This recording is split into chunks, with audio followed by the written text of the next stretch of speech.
What's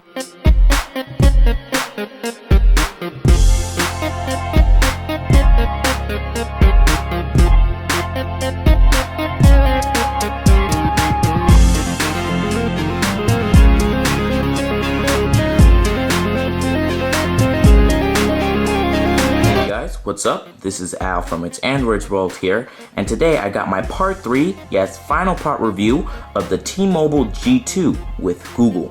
And in this video, we're going to be covering the operating system and user interface that this device ships with, which is indeed Android OS version 2.2, which is codenamed Froyo. So let's go ahead and jump straight into this video, talking about the first screen you see on the device, which is the lock screen. Up on top here, we got our carrier, which is of course T-Mobile. A little bit left to that, we got the time and date, and below that we got these two little toggles.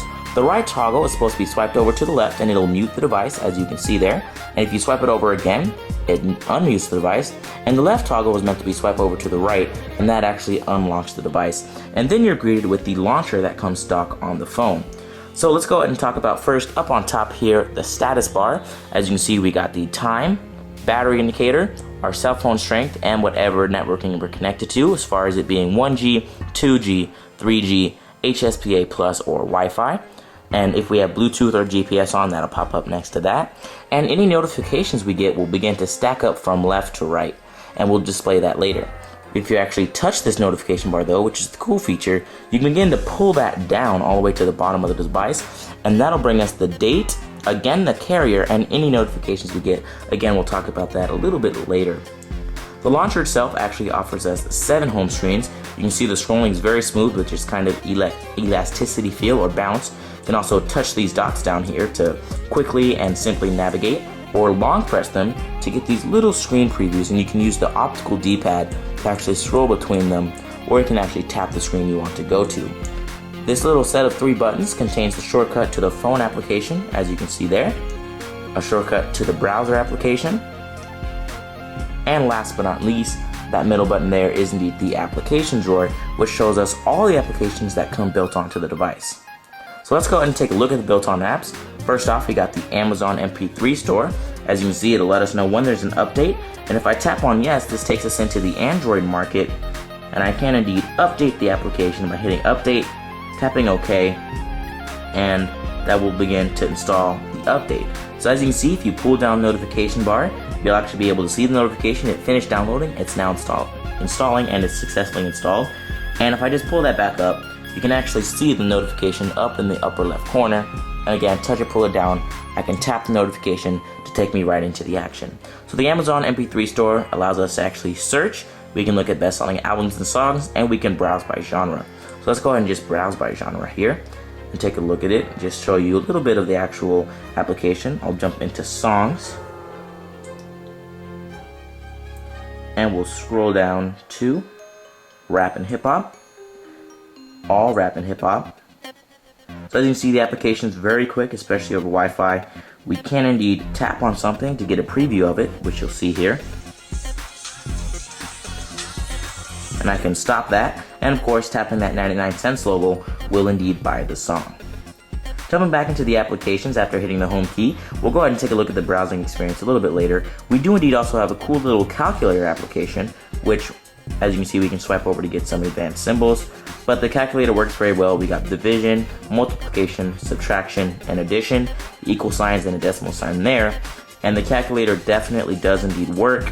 As you can see, clearing is very easy. Long press of the clear will actually clear the history, and tapping menu, we can go into the clear history or the advanced panel, which I showed you before. Tapping the home key again, the capacitive keys down here work very well. And going back into the applications, we have the Google Calendar, which actually syncs with our Google Gmail account. Calendar works very well. We got the month view here. We can also go into the day view to look at everything we're doing for the day. We can jump into the week view to look for everything we're doing for the week. I already showed you the month view, and probably the most practical usage is the agenda view, which will actually show you everything you have to do. There's also the today screen, and we have more, which is just adding a new event, which has a very clean experience and interface for selecting the event name, when it happens, where it happens, what you want it to sync to, any guests, and any reminders. And of course, we can jump into settings and change a little bit about the actual application. Going back into the application drawer, we'll take a look at the camera app in a second. We'll go ahead and jump into the car home application here, which is a very cool little feature, which actually allows us to, just a little car dock. We can hit navigate to show navigation, which we'll talk about a little bit later. We can jump into the phone app. We can do a voice search, go into our contacts, go into our music application, and tapping this little button here takes us into the next screen. There's also another one and another one. We can just continue to add shortcuts if we'd like. But those are for maps, places, add and add, settings, and brightness. So you can see I have night and day brightness. If I jump into settings, it takes me into the car home settings. So the car home is a pretty practical application if you have a car dock for the G2. The clock application is also pretty nice. It just gives us the date, weather. We can jump directly into alarms, photo slideshow, music, and home. I'll show you the photos and music a little bit later. And this is a little instant dim for the actual brightness.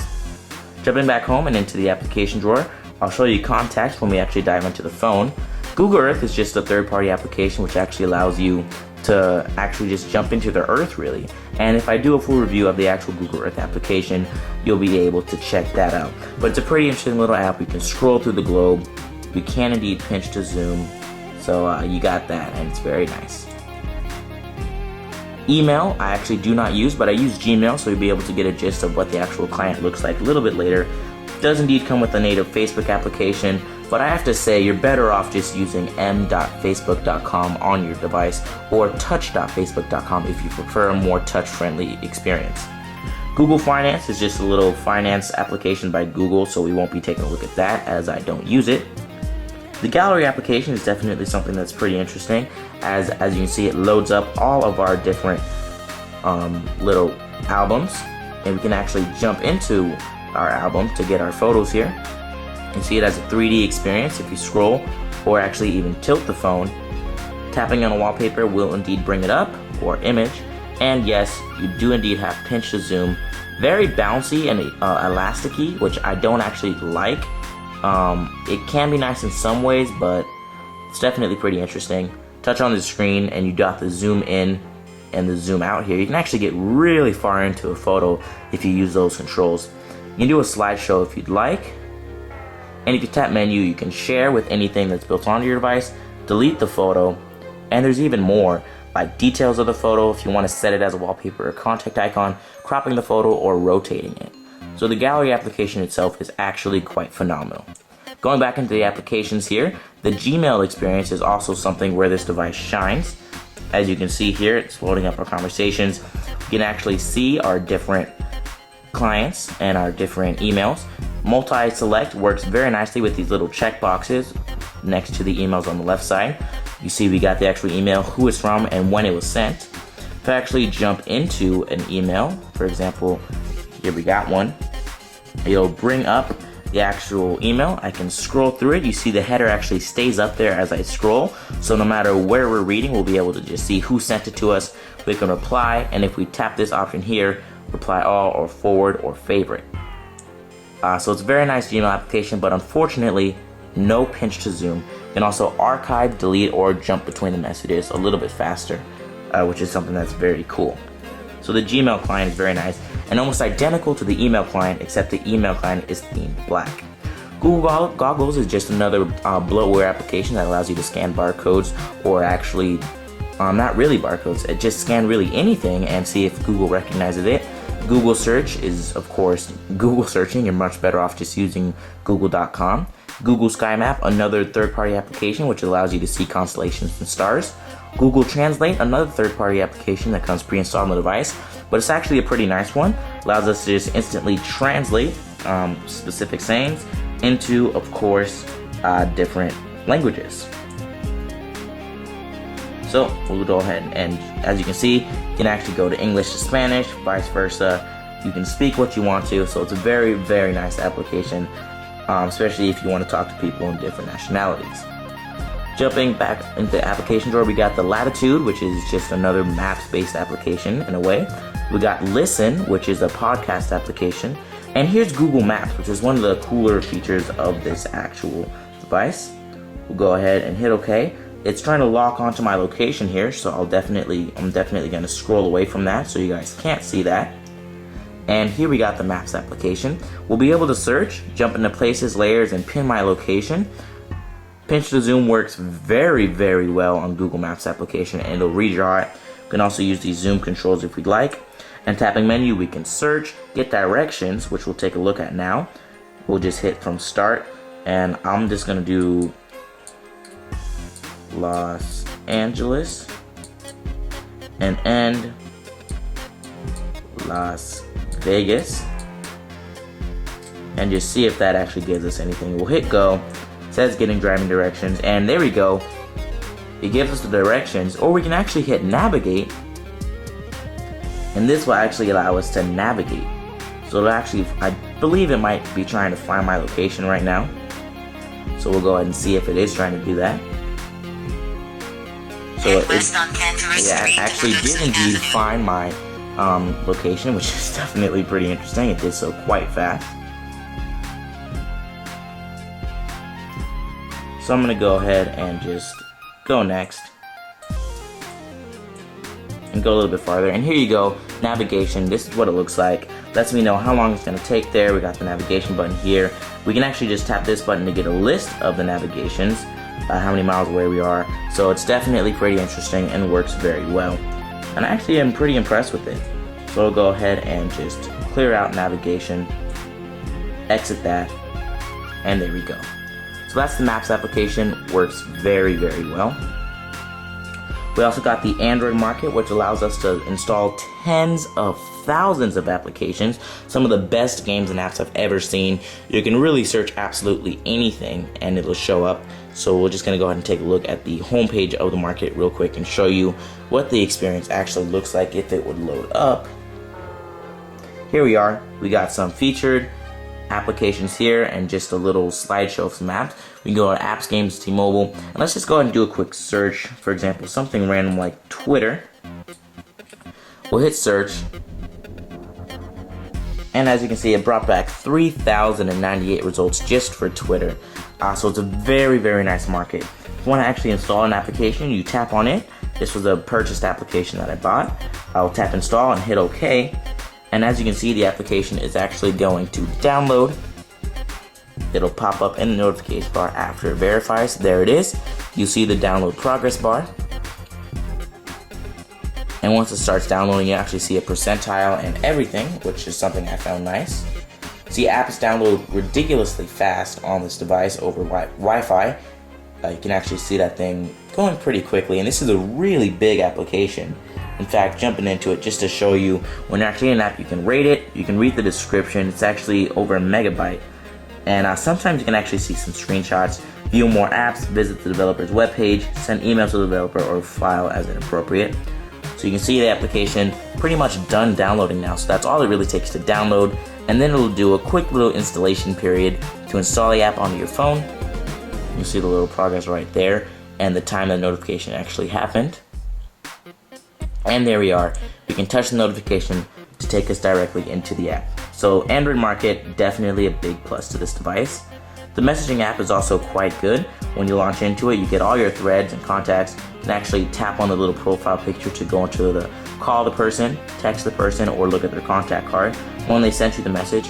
And when you jump into the messages itself, you can see it's nice and threaded. I can respond very easily with the on-screen keyboard, or I can jump to the full QWERTY board and go ahead and send a response that way. Hit send, you can see the message sending right there. It says sending, sent, and there we go. So it definitely works very well. See, the home screen experience does indeed work in landscape if you have the keyboard slit open, which is something that's cool as well. Music application, also a big plus to this. It's a little bit dull, definitely a little bit boring, but it's nice to actually have it. We got our artists here, we can actually just go ahead and take a look at those. We can go also into albums, and you can tap on one there to actually take a look at different songs. You see the album art is displayed in the background.